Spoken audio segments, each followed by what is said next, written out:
Yeah, good evening. This is the last lecture of combustion and flame.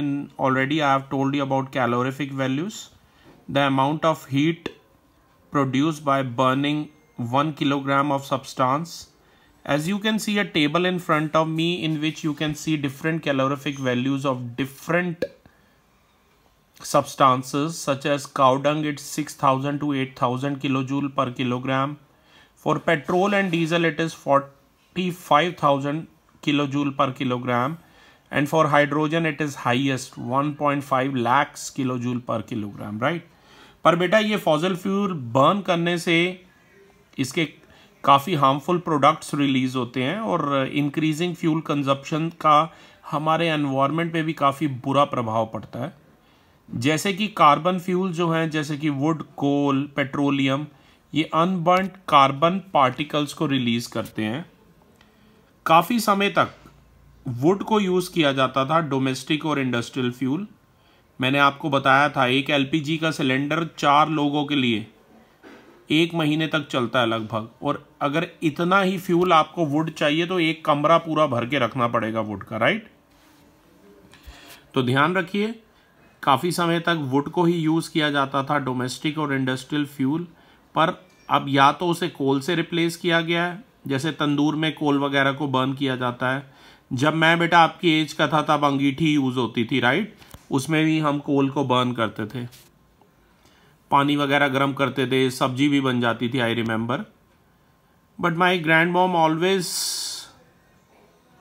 Says कि भाई don't keep a burning अंगीठी inside the room because it produces carbon monoxide gas, right?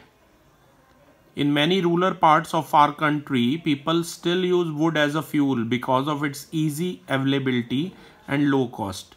तो बहुत सारे ग्रामीण इलाकों में वुड को ही यूज़ किया जाता है क्योंकि वो इजीली अवेलेबल होती है, कॉस्ट भी कम होता है। लेकिन वुड को बर्न करने से बेटा काफ़ी सारा स्मोक, बहुत धुआं निकलता है जो हार्मफुल होता है ह्यूमन बींग्स के लिए। इससे रेस्पिरेटरी प्रॉब्लम्स भी होती हैं। इसके अलावा ट्री काफ़ी यूज़फुल सब्सटेंसेस भी हमें देते हैं जो लॉस्ट हो जाते हैं, तो अगर हम वुड को एज अ फ्यूल यूज़ करेंगे, राइट? ये ध्यान रखना आप, ओके? तो इसके अलावा मैं बताऊं बेटा कि ये जो फाइन पार्टिकल्स होते हैं जो उसमें बताया मैंने, ये डेंजरस पॉल्यूटेंट्स होते हैं जिससे रेस्पिरेटरी डिसीजेस भी होती हैं, जैसे कि अस्थमा।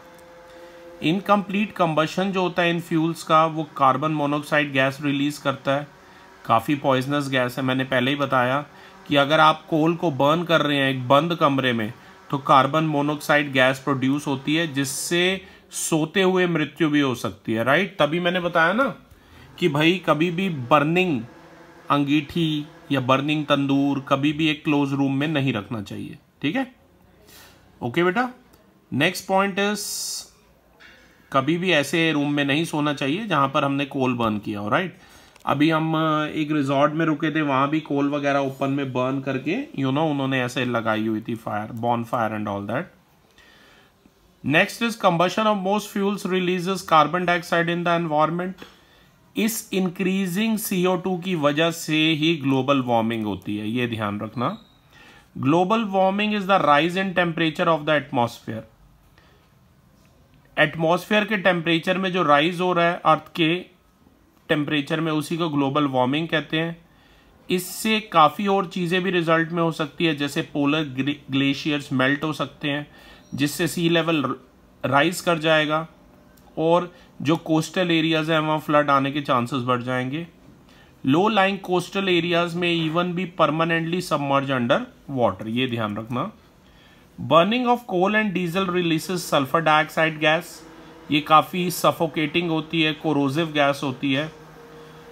जो पेट्रोल इंजन है हमारे, वो गैशियस ऑक्साइड देते हैं नाइट्रोजन के, और सल्फर और नाइट्रोजन डिजॉल्व हो जाती है रेन वाटर में और एसिड रेन आती है, राइट? इसकी कुछ रिएक्शन भी हैं, जैसे कि H2O प्लस SO2 वो H2SO3 यानी कि सल्फ्यूरस एसिड बनाती हैं, और H2O plus NO2 nitrogen dioxide मिलके H2NO3 नाइट्रिक एसिड बना देती है, ठीक है ना? नाइट्रस ऑक्साइड एसिड बनाती है, ध्यान रखना। तो ये और H2O plus CO2 gives H2CO3 carbonic acid बनाती है जो कि एक वीक एसिड है। तो ये एसिड रेन के लिए रिस्पॉन्सिबल होते हैं।